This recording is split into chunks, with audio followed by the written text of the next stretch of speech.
लोग एक तो पहली बार की बीबीएम कर रहे हो, वर्कशॉप में तुमको मोस्टली वही चीजें पढ़ाई जा रही हैं जो तुमको इंडस्ट्री रेडी करती है। I have drafted the syllabus कि आपको वो सारी चीजें जाननी चाहिए जो अभी इंडस्ट्री में चल रही है। एचआर वर्कशॉप पढ़ने का मतलब सिर्फ ये नहीं है कि आप कॉन्सेप्ट्स जान जाइए कि रिक्रूटमेंट क्या होता है, सिलेक्शन क्या होता है। आप जब इंटरव्यू में बैठते हैं तो आपसे एक क्वेश्चन देखा पूछा जाता है, लेकिन उस क्वेश्चन का आंसर बहुत अलग अलग हो सकता है। फॉर एग्जाम्पल, अभी अगर सपोज कीजिए कि 12 लोग क्लास में बैठे हैं और हम 12 को बुला बुला के ये पूछे कि why should I hire you, या ये एकदम कॉमन क्वेश्चन है, सबसे पूछा जाता है why should I hire you. एक और कॉमन क्वेश्चन है जो पूछा जाता है कोई अच्छी ऑर्गेनाइजेशन जब आएगी आपको रिक्रूट करने, जरूरी नहीं है कि आपका कैंपस प्लेसमेंट यहीं से होगा। जो इंटरेस्टेड होंगे हो सकता है आपके पसंद की कंपनी यहाँ नहीं आए तो आप बाहर से भी अप्लाई करेंगे। There is another common question that is asked which is what is your expectation from the company. Okay, what is your expectation from the company. तुम्हारे पास ये आंसर है अभी बोलने के लिए? तुम किसी कंपनी में इंटरव्यू अटेंड जब करने जाते हो तो मैक्स टू मैक्स कंपनी के बारे में क्या पढ़ते हो? बस ये पढ़ लोगे कि अब मान लो बिग बास्केट यहाँ आती है, ठीक, what will you study about big basket, इतना ही पढ़ोगे कि बिग बास्केट कैसी कंपनी है, कब खुली, क्या है सेल्स, क्या है, क्या क्या प्रोडक्ट है, नया क्या लाई है। लेकिन तुम एक बात सोचो, क्या ये आंसर या क्या ये इंफॉर्मेशन इनफ है लॉयर्स को खुश करने के लिए? क्योंकि सीधी सी बात है कि जब तुम यहाँ कॉलेज में एडमिशन लेते हो तो टीचर्स या कॉलेज की अथॉरिटी ये बात तो जानती है कि पढ़ा तो तुमको हम देंगे, ठीक है, पढ़ना तो तुमको पड़ेगा, क्लास तो अटेंड करना पड़ेगा। There is a system which is operating inside. जैसे अटेंडेंस का सिस्टम है आपके पास, है ना, कि आप एक पर्टिकुलर लेवल तक आपका अटेंडेंस नहीं रहेगा तो आपको फॉर्म में दिक्कत होगी या और भी डिसिप्लिनरी एक्शन होगा या और चीजें। तो ये हम लोग इंटरनली जानते हैं। What is sort after in your interview is कि तुम पढ़ने लायक हो कि नहीं, ठीक है, तुम पढ़ने लायक भी हो कि नहीं। पढ़ाया तो उसको जाएगा जो पढ़ने लायक है। सिमिलरली जब कंपनीज आती हैं तो वो इंटरव्यू के टाइम पे अगर लास्ट में वो ये पूछती हैं कि what is your expectations from the company या ऑर्गेनाइजेशन, तुम बीबीएम करके जाओ या पीजीडीएम करके जाओ, अंटिल तुम एक्सपीरियंस्ड हो, यानी 5 साल 6 साल का तुम्हारे पास एक्सपीरियंस है, वो भी जानती है कि तुम्हारा वर्क एक्स 0 है। वो भी जानती है तुम्हारा वर्क एक्स 0 है, तुमको कुछ नहीं आता है अभी कि वर्क के बारे में। All that you know is what is given in your book. ये जानते हो ना? तो टेक नॉलेज तो तुम्हारा जज हो गया कि तुमसे कुछ कुछ बीबीएम का कॉन्सेप्ट पूछा जाएगा, फिर देखा जाएगा भाई पढ़ा था कि नहीं लड़का या लड़की। लेकिन इस टाइप का जो क्वेश्चंस होता है ना, why should I hire you, what is your expectations from the company, where do you see yourself 5 years down the line, ऐसी चीजों के लिए आप जो वर्कशॉप ठीक से पढ़ेंगे और अपने आप को रेडी करेंगे, ठीक है, समझोगे, ट्राई करोगे कि वर्कशॉप से क्या मिल रहा है। हर चीज को स्पून फीडिंग की आदत छोड़ दो। ग्रेजुएट होने वाले हो, ग्रेजुएट की डिग्री कोई छोटी डिग्री नहीं होती है। यूपीएससी का एलिजिबिलिटी मिल जाएगा तुमको आईएएस बनने का ग्रेजुएशन करके, तो बच्चे तो हो नहीं, इसीलिए स्पून फीडिंग वाली हैबिट छोड़ दो। जैसे तुम रिक्रूटमेंट पढ़े, रिक्रूटमेंट सिलेक्शन पढ़ाए हम तुमको, रिक्रूटमेंट सिलेक्शन में समझो कि कॉन्सेप्ट किस तरफ जा रहा है। जैसे परफॉर्मेंस अप्रेजल पढ़ा रहे हैं, उसमें ट्रेडिशनल मेथड पढ़ाए तुम लोग को, पढ़ाए। हम तुमको पढ़ाते समय क्या बोले कि ट्रेडिशनल मेथड से we have shifted towards modern methods. Why? Because the need of business has changed. अभी कोविड के बाद, कोविड एक ऐसा एक्सटर्नल चेंज है जो आप सबने बिल्कुल सामने से उस चीज को फील किया। Your classes went from complete on offline to complete online.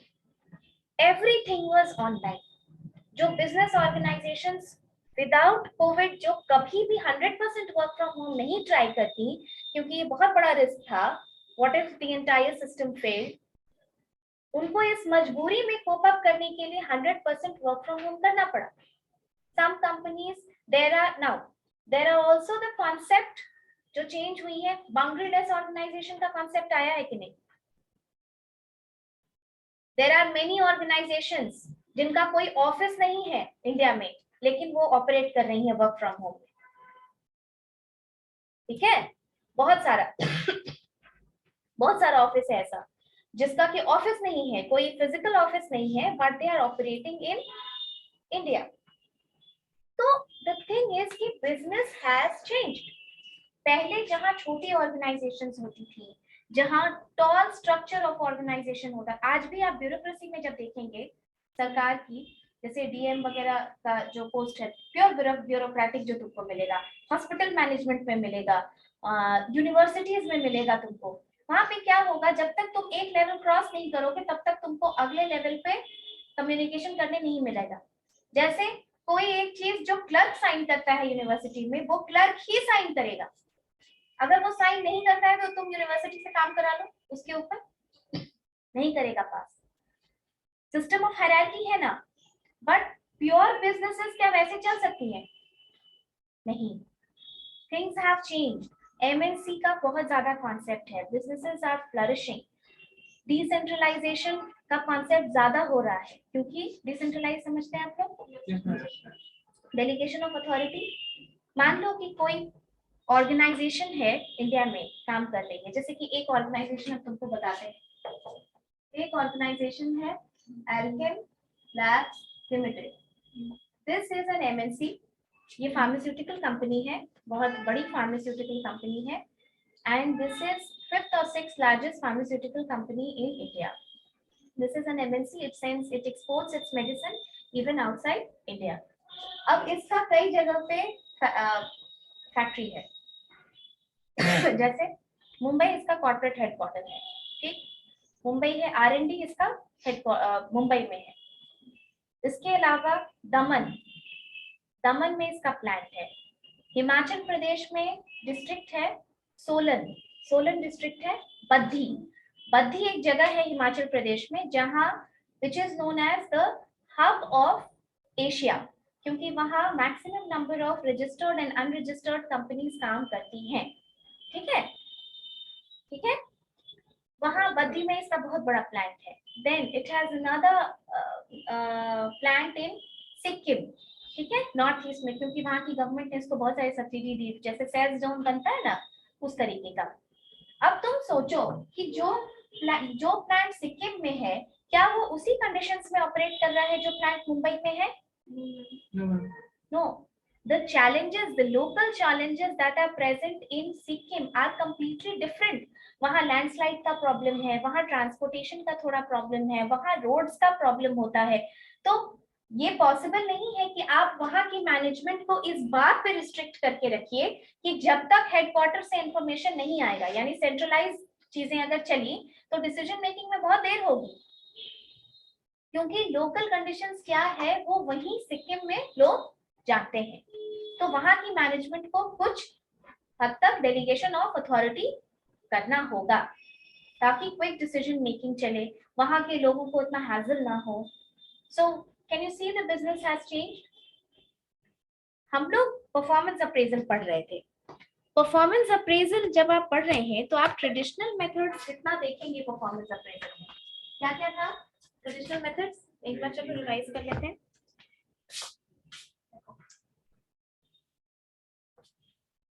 Methods of performance appraisal ये देख चुके होंगे आप. एक ट्रेडिशनल मेथड था और एक मॉडर्न मेथड. ट्रेडिशनल में आता है ranking method, rating method,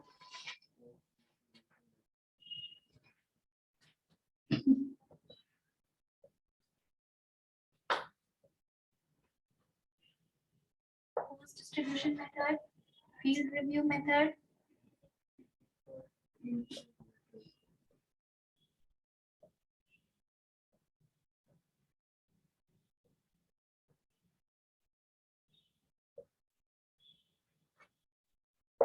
critical incident method, और कोई है ऐसे मेथड होगा, ऐसे मेथड। मॉडल में बताए थे हम पार्स, एमबीओ, 360 डिग्री अप्रेजल। देखो लिख लो जो लोग नहीं लिखे।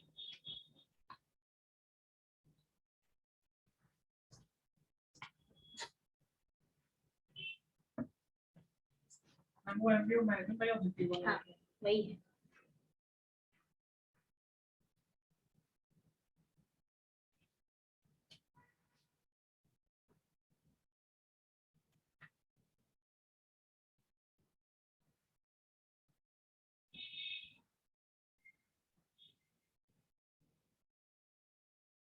तुम लोग का पेपर कैसा हुआ इस बार का? अच्छा इकोनॉमिक्स थोड़ा टफ होता है।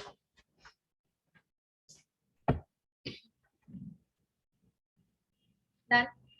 देखो हर ऑर्गेनाइजेशन अपनी अपनी सूटेबिलिटी के हिसाब से परफॉर्मेंस अप्रेजल करती है। इस क्लास को थोड़ा सा रिवीजन करवा देते हैं, ठीक है? थोड़ा सा रिवीजन करा दो ताकि तुम थोड़ा सा स्ट्रीमलाइन हो जाओ कि पढ़ा क्या रहे हैं, नहीं तो समझ में नहीं आएगा। परफॉर्मेंस अप्रेजल क्या होता है? परफॉर्मेंस अप्रेजल का मतलब होता है कि सिस्टमैटिकली तुम्हारे परफॉर्मेंस का जब इवैल्यूएशन होता है तो उसको कहते हैं performance appraisal. That is known as performance appraisal. Performance appraisal जैसे तुम्हारा एग्जाम हुआ, एक ईयरली एग्जाम होता है ना तुम्हारे परफॉर्मेंस को जज करने के लिए। अगर हम ये जज नहीं करेंगे तो हम कैसे पता करेंगे कि कौन से बच्चे अप टू द मार्क हैं, कौन से बच्चे अप टू द मार्क नहीं हैं, कौन टॉपर बनने के लायक है, कौन फेल हो रहे हैं, किनको और ज्यादा मेहनत की जरूरत है, both from the ends of the students and from the ends of the teachers, right? इसी से समझो कि जब तुम ऑर्गेनाइजेशन में काम करते हो तो उस ऑर्गेनाइजेशन में तुम्हारा परफॉर्मेंस अप्रेज होता है, यानी इवैल्यूएट होता है कि तुम कैसा काम कर रहे हो। Understood? That is known as performance appraisal. कुछ ऑर्गेनाइजेशंस अपने नेचर ऑफ वर्क की वजह से परफॉर्मेंस अप्रेजल किसी ऑर्गेनाइजेशन में 1 साल में होता है, किसी ऑर्गेनाइजेशन में कम टाइम में भी होता है। जैसे डिजाइनिंग वगैरह है उसमें 6 महीने में भी होता है, मार्केटिंग है, सेल्स है जिसमें कि एक टारगेट होता है, 1 क्वार्टर का टारगेट है, सेकंड क्वार्टर का टारगेट है, वहां पर जो अप्रेजल मेथड है वो 3 महीने का भी हो सकता है, ठीक है? परफॉर्मेंस अप्रेजल क्यों किया जाता है? What is the need of performance appraisal? चलो क्विकली इसको रिकैप करो। बाकी लोग लिखा होगा तुम्हारे पास, लेकिन बस बताओ सनी, तो लिखे हो ये सब? नहीं, इसको हम लिखवा चुके हैं। नीड बताओ, जो इम्पोर्टेंट होता है वो हम लिखवा देते हैं। तुम में भी एब्सेंट हो गए उस क्लास में, लिख लेना भी। क्या नीड है, क्यों अप्रेजल करना जरूरी है, ये बताओ। सोचो, अभी तो बताए हम कौन टॉप करेगा, कौन फेल करेगा, किसको और मेहनत करने की जरूरत है। सबसे परफॉर्मेंस अप्रेजल सुने, ये तो सुने होंगे ना कि 1 साल काम किया कंपनी में फिर इसका पैसा बढ़ गया, सुने हो ना? यही तो बात है। नहीं, that is not promotion, promotion is another thing. ये सुने होंगे, या ये भी सुने होंगे कि 1 साल काम किया, ठीक काम नहीं किया, इसको निकाल दिया कंपनी। ये भी सुने होंगे। ये कैसे होता है? ये परफॉर्मेंस अप्रेजल से होता है। तुम्हारा काम देखेंगे हम 1 साल में कैसा किए तुम, उसके बाद तुमको रखें कि नहीं रखें, कि तुम बहुत अच्छे हो, तुमको रिटेन करें, तुम छोड़ के जा रहे हो। क्या कंपनी हर एक एम्प्लॉय पे मेहनत करती है कि? मैम इसको सिस्टम से हम लोग लिंक करके समझ सकते हैं। जैसे मैम जैसे कि परफॉर्मेंस अप्रेजल में आपने कहा कि जो वहाँ के एम्प्लॉय होते हैं उनको इवैल्यूएट करा जाता है, उसमें से जो अच्छे होते हैं उनको अप्रेजल दिया जाता है, या फिर जो अप्रेजल सबका होता है, तो तब पता चलता है कि वो अच्छे हैं कि नहीं। तुम जो डिफरेंशियल वेज सिस्टम बोल रहे हो ना, बताते हैं, तुम टेलर डिफरेंशियल वेज की बात कर रहे हो ना, है ना? फर्स्ट नीड, तुम्हारा परफॉर्मेंस अप्रेजल होगा तभी ना डिसाइड होगा कि तुम्हारा वेज और सैलरी कितना बढ़ना चाहिए। उसी से डिसाइड होगा, क्योंकि 5 जन तुम लोग एक साथ बीबीएम की एक ही कंपनी में ज्वाइन करोगे तो 5 साल के बाद क्या पांचों की सैलरी सेम रहेगी? नहीं रहेगी। क्यों नहीं रहेगी? because of performance appraisal, because of how you have worked in 1 year and then 2 year and then 3 years. Okay, पहला point देखो need में wage and salary determination.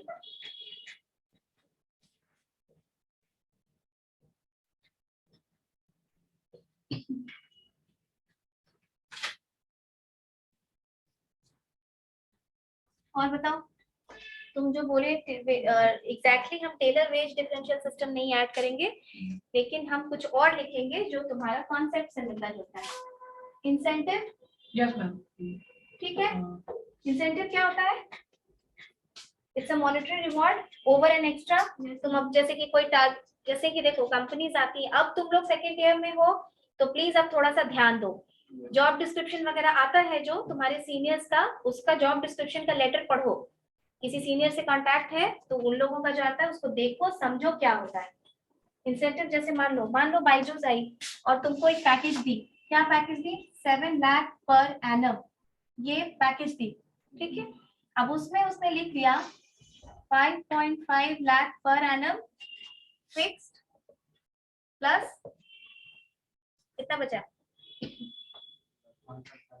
1.5 lakh per annum is incentive.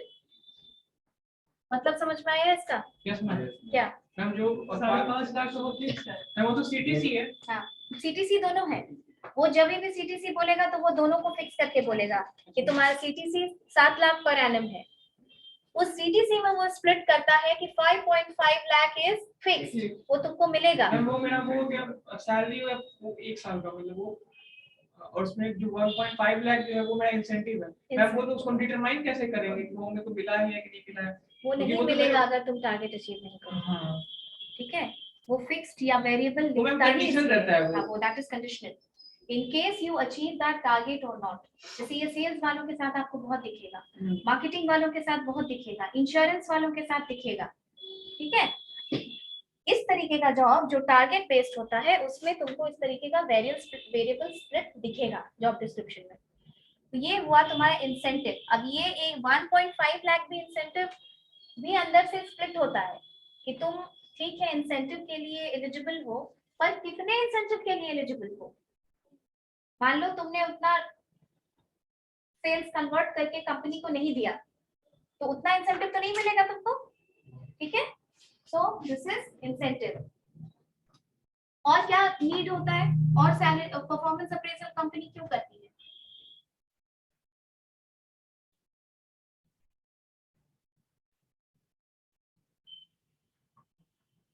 ये बहुत कॉमन सी बात है, ये इसमें ज्यादा दिमाग लगाने की बात नहीं है, ये तो सुनते सुनते तुम लोगों को मालूम होना चाहिए। परफॉर्मेंस जानने के लिए, परफॉर्मेंस जान के वो क्या करती है उसका बताओ। ये सब जो तुम पढ़ रहे हो ये एडमिनिस्ट्रेटिव यूज है परफॉर्मेंस अप्रेजल का, ये ध्यान रखिएगा। एडमिनिस्ट्रेटिव मतलब ऑर्गेनाइजेशन तुम्हारा परफॉर्मेंस अप्रेजल कर रही है अपने इन इन इन इन कामों के लिए। वो सैलरी और वेज डिटरमिन करेगी तुम्हारा, वो इंसेंटिव डिटरमिन करेगी तुम्हारा, और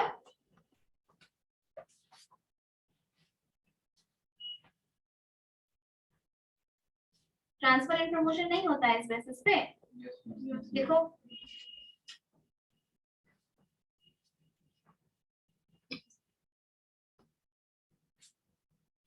the same thing, if 5 of you join the organization after 5 years, आपका परफॉर्मेंस भी डेफिनेटली एक जैसा नहीं रहेगा। तो अब मान लीजिए कि आप 4 मेन स्ट्रीम में हैं, तो एक सीट वेकेंट है आपके सीनियर की, किसको प्रमोट करना है ये कैसे डिटरमिन होगा? परफॉर्मेंस अप्रेजल से। सबको प्रमोट तो नहीं किया जा सकता है, सबको ये अपॉर्चुनिटी नहीं दी जा सकती है, right? So one who has excelled in performance appraisal is the one who will be getting promotion.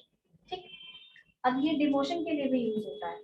अब किसी का परफॉर्मेंस इतना खराब है कि वो, देखो नॉर्मली ये नहीं होता है डिमोशन, एक बहुत साइकोलॉजिकली किसी को बहुत बहुत बुरा लगता है, बहुत ही सेल्फ एस्टीम को हर्ट होने वाली ये चीज होती है। ठीक है, इसलिए डिमोट जल्दी नहीं किया जाता है। बट अगर डिमोट किया भी जा रहा है तो एम्प्लॉयमेंट मेंटेन रहे, बस इसके लिए क्या करती है ऑर्गेनाइजेशन कि जब डिमोट करती है नौकरी से नहीं निकालती है, उनको वैसा वर्क देती है जो उसके अकॉर्डिंग, उसके लायक, ठीक है। तो वैसे में मैन पावर का भी वेस्टेज नहीं होता है, पैसे का भी वेस्टेज नहीं होता है, क्योंकि आप अगर एलिजिबल नहीं है तो हम आपको ज्यादा सैलरी नहीं दे पाएंगे उस काम के लिए, राइट। ट्रांसफर का एस्पेक्ट बताओ। अब ट्रांसफर दोनों एस्पेक्ट इसका खंगालो। पहली चीज, मान लो कि तुम रिलायंस रिटेल में पटना में काम कर रहे हो, पटना में नौकरी लगी तुम्हारी, 4-5 साल तुमने काम किया, तुम बड़ा अच्छा स्टोर पे काम कर रहे हो, तुमने जब तक तुम रहे तब तक तुम काफी इनोवेटिव रहे, तुमसे पहले तुमने बहुत नए नए मेथड्स लाए कि और एफिशिएंसी कैसे बढ़ाई जाए स्टोर की, स्टोर मैनेजर रहे, उनको तुम्हारे रेंज में स्टोर ने बहुत अच्छा काम किया पटना के स्टोर्स में। अब जो ऑर्गेनाइजेशन है वो तुम्हारा परफॉर्मेंस अप्रेजल कर रही है और उस ऑर्गेनाइजेशन को ये फील हो रहा है ये बंदा बहुत बढ़िया काम कर रहा है, तो हम अगर इसको पटना रीजन में रख रहे हैं, क्योंकि Patna is a small place, okay, Patna region में रख रहे हैं, तो probably this is the wastage of this talent. तो शायद हम इसको अगर हेडक्वार्टर भेजते हैं दिल्ली के पास, दिल्ली पोस्टिंग कर देते हैं या जहां बड़ा मार्केट है वहां संभालने देते हैं, तो ये बंदा उसके लिए भी एलिजिबल है। Then what will happen, you will be transferred to Delhi, ठीक है। ट्रांसफर का एक यूज हुआ। सेकंड, कई बार ऐसा होता है कि आप कितना भी अच्छा रिक्रूटमेंट और सिलेक्शन का प्रोसेस ले आए, देखो कोई भी कंपनी जब रिक्रूटमेंट और सिलेक्शन करती है तो वो तो ये सोच के करती है ना कि बेस्ट लोग ही हम फिल्टर करके अंदर ला सकते हैं, स्टिल फ्लॉ हो ही जाता है, ठीक है, क्योंकि जब तक वो बंदा वर्क प्लेस पे काम करना शुरू नहीं कर रहा है तब तक ये कंप्लीटली डिटरमिन करना थोड़ा मुश्किल होता है कि ये कैसे काम करेगा। हो सकता है कि you have filtered in the wrong person. उस गलती को सुधार करने का भी एक तरीका होता है ट्रांसफर। यानी अगर हमने किसी को पटना रीजन के लिए हायर कर लिया है और हमको लग रहा है कि नहीं ये पटना रीजन के लिए भी फिट नहीं है, तो बिहार में बाकी जो कहीं छोटी जगह है जहाँ कम ट्रेंड लोग रहने से भी उसकी मार्केट पे, उसके सर्विस पे बहुत फर्क नहीं पड़ेगा, वहां हम उसको ट्रांसफर कर देंगे। ठीक, समझ में आया? और नीड बताओ।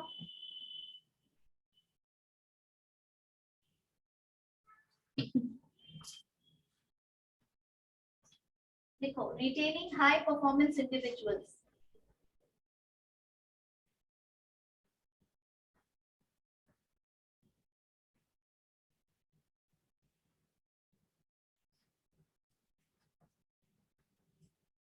retaining high performance individuals.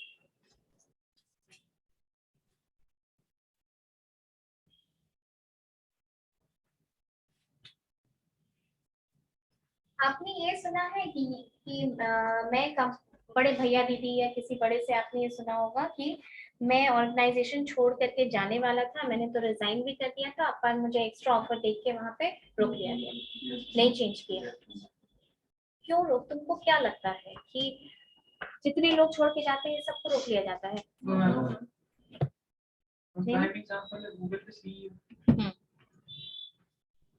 CEO तो तुम बहुत बड़ी बात कर दी है, वो तो बहुत बड़ा पोस्ट है, even to the rank of manager or senior manager. Okay. No person comments like this in class. This is an example. If you're saying it in good way, then it's good, but not like this. So, retain किसको किया जाता है? High performance individual का क्या मतलब है? कि उसकी ओवरऑल प्रोडक्टिविटी बहुत हाई है उस बंदे की, और कंपनी को ऐसा ये लगता है कि ये बंदा अगर चला जाएगा तो इसके तरह किसी को ढूंढ के लाना थोड़ा मुश्किल होगा। दूसरी बात, हम अगर किसी अगले आदमी को लेकर के आएंगे तो उसको जो सैलरी देंगे उससे कम कॉस्ट पड़ता है किसी कंपनी को थोड़ा और उसको सैलरी देने में। तो नॉट एवरीबडी इज स्टॉप, हर किसी को हम नहीं रोकते हैं। लेबर टर्नओवर समझते हो? क्या समझते हो सब में? यस मैम, बताओ लेबर टर्नओवर क्या होता है? सनी बोला था एकदम सत्यनारायण की कथा की तरह। Yes ma'am, yes. बताओ बताओ। हाँ, ये तो क्लास में ऑनेस्टली करता था। बताओ लेबर टर्नओवर। अच्छा चलो कोई बात। लेबर टर्नओवर का मतलब होता है the number of laborers leaving the organization in a particular period of time is known as labor turnover. Organization में लेबर्स छोड़ के जाते हैं। लेबर का मतलब यहाँ सिर्फ वो वर्कर से नहीं है, इसका मतलब एम्प्लॉइज भी है। ठीक है, एम्प्लॉइज छोड़ के जाते हैं ना। Yes ma'am.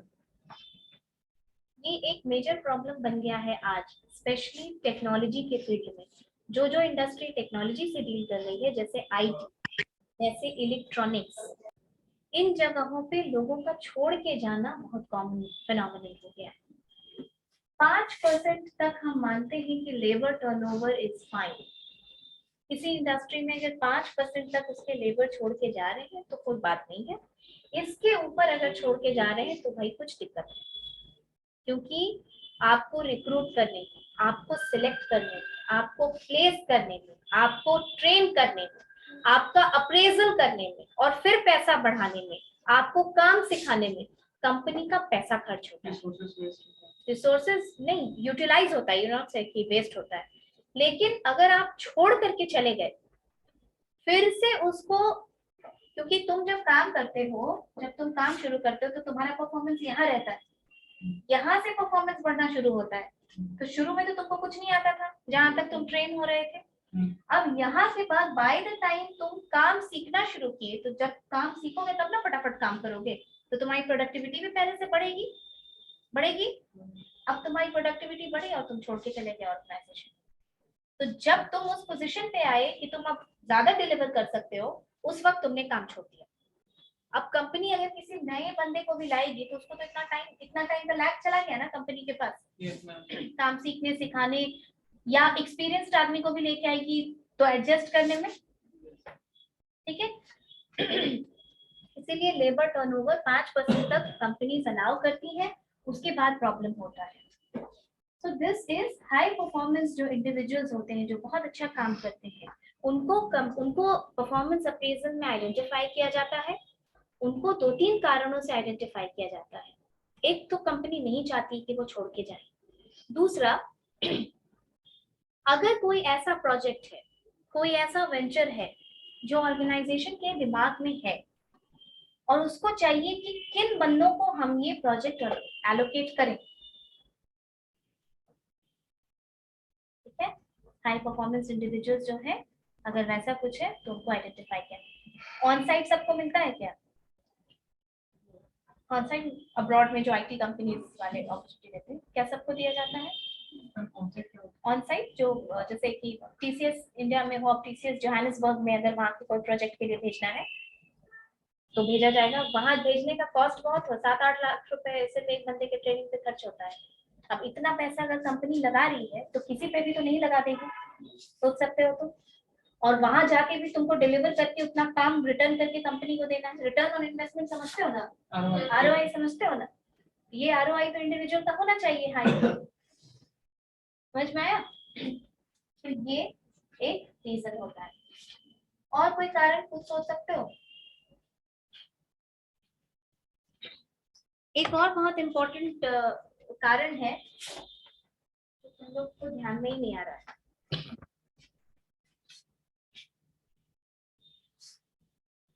देखो, पर्सनल रिसर्च। पर्सनल मत लिखना, पर्सनल रिसर्च।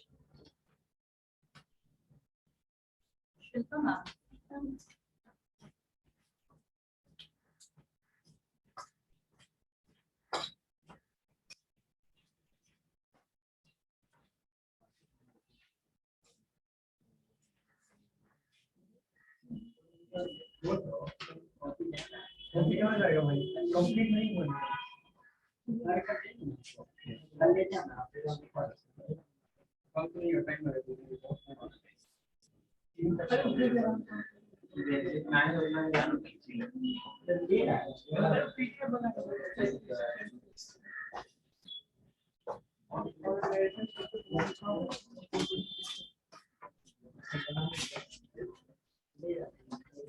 कितना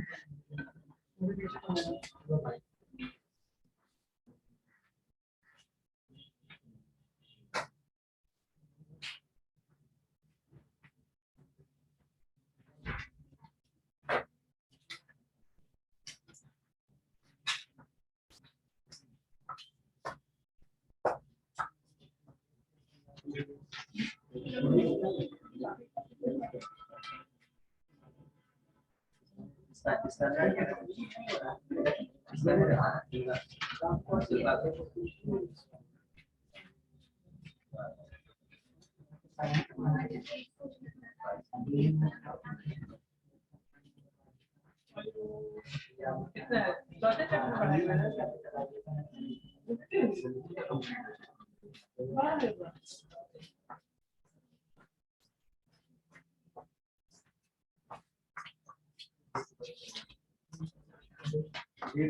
Okay.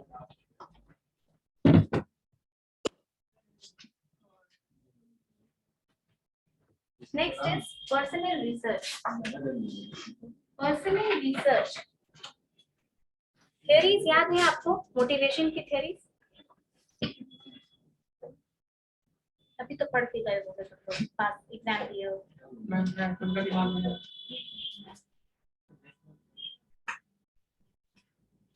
Abraham Maslow's need hierarchy theory, yes ma'am, McGregor X Y theory, ठीक है, David McClelland theory, no ma'am, three needs theory, अच्छा कोई बात नहीं है, McGregor X Y theory.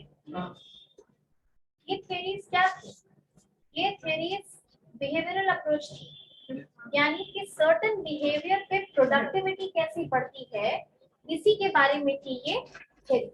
Okay, अब मान लो कि हम कोई ऑर्गेनाइजेशन में कोई न्यू पॉलिसी लाते हैं या कोई नई टेक्नोलॉजी लाते हैं, ठीक है, 2021 तक कोई टेक्नोलॉजी चल रही थी, 22 में हमने न्यू टेक्नोलॉजी लाई और उसके बाद देखेंगे हमको ये देखना है कि इस टेक्नोलॉजी के लाने से ओवरऑल प्रोडक्टिविटी बढ़ी कि घटी, क्योंकि हमने ये सोच के ये रिसर्च किया। रिसर्च में एक हाइपोथेसिस होता है ना, मतलब असम्पशन।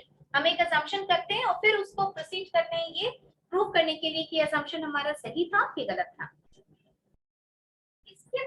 इसमें हमने इम्प्लीमेंट किया।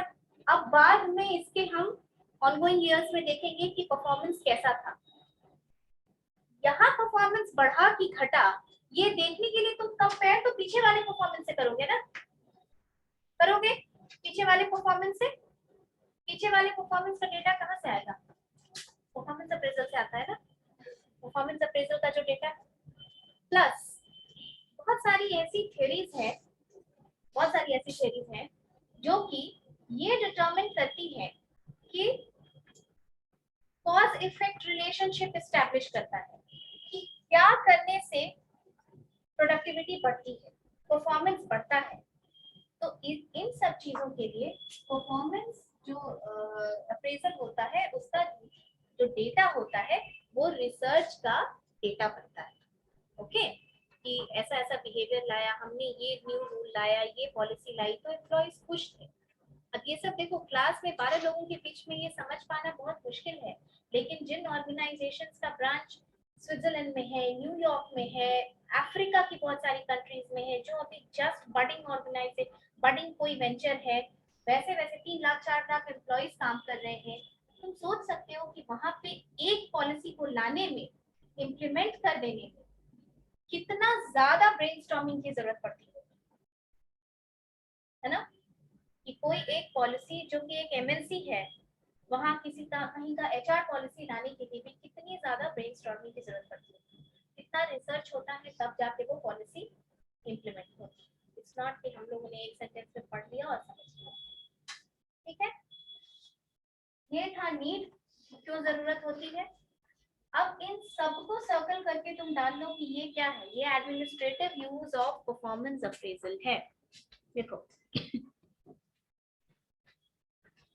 administrative use of performance appraisal।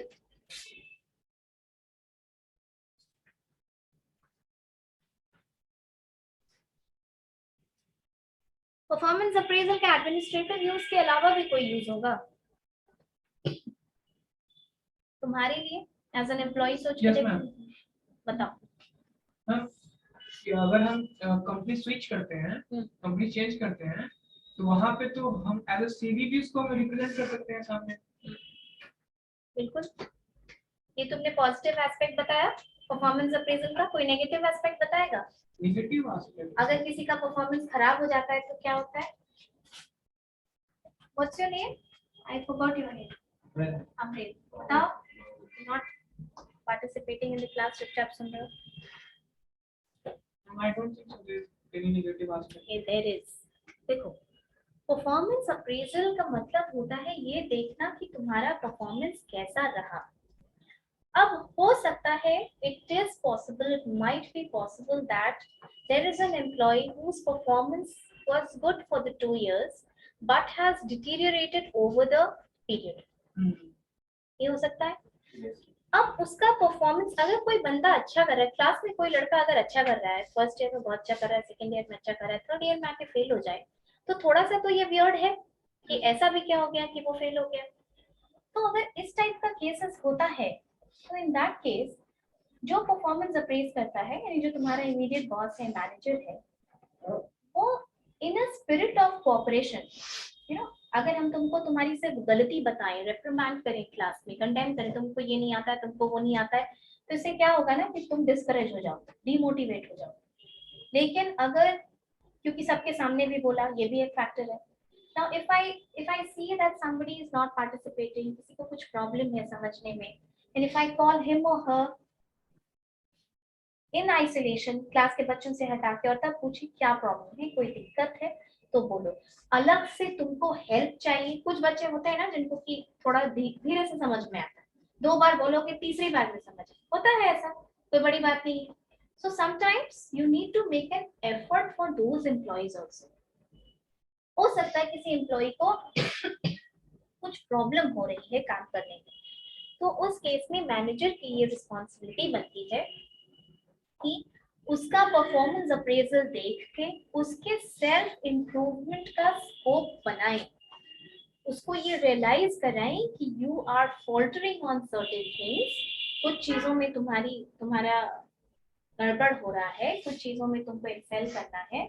In those cases you need to work harder. Plus अगर तुमको ट्रेनिंग की जरूरत है तो उसको ट्रेनिंग भी प्रोवाइड की जाए। लिख लो, ये बहुत इंपॉर्टेंट है, मिस हो गया। Training need identification, training need identification.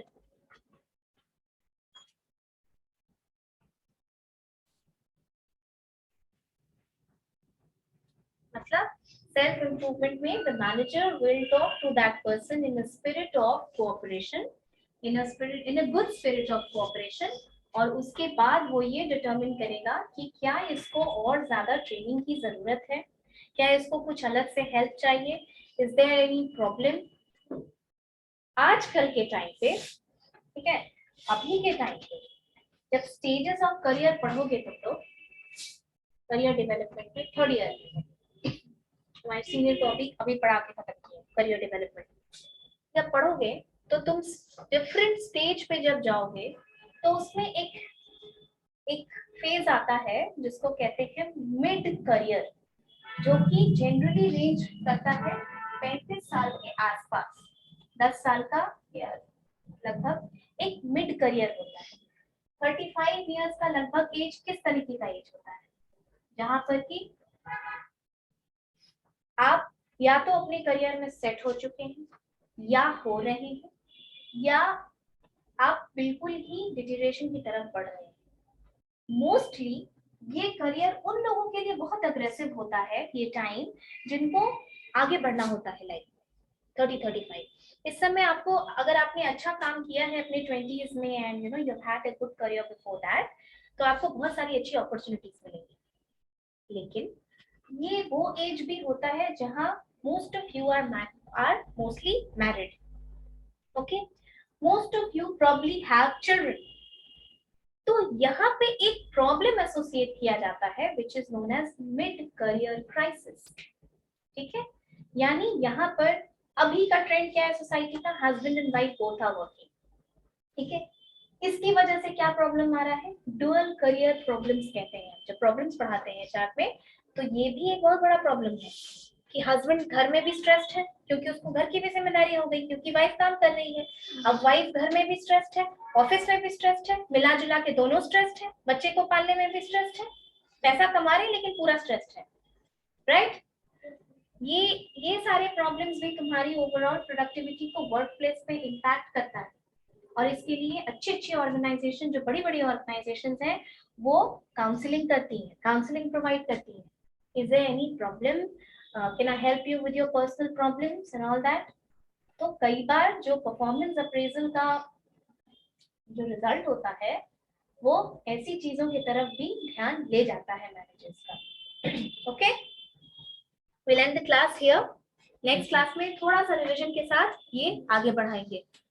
कल ये खत्म करेंगे performance appraisal, potential appraisal. Online class में होगा नहीं? कल ऑनलाइन है क्या, चेक करो तो। Yes, ma'am. कल कितने बजे है क्लास?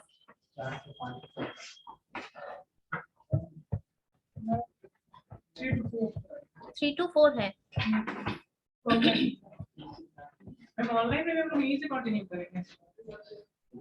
तुम लोग का तो यहीं पे है ना, तुम लोग का क्लास तो यहीं से होगा। Yes ma'am. हाँ, तो फिर तो यहीं पे। तुम्हारा रूटीन क्या है, कितने बजे से क्लास है? मैम एक्चुअली हम लोग का ना एमडब्ल्यूएफ में ऑफलाइन कंटिन्यूअसली चलता है 9 से 3, उसके बाद 1 घंटे का ब्रेक मिलता है मैम। 9 से 3 रेगुलर क्लास है? यस मैम, लंच ब्रेक भी नहीं है। मैम 1 बजे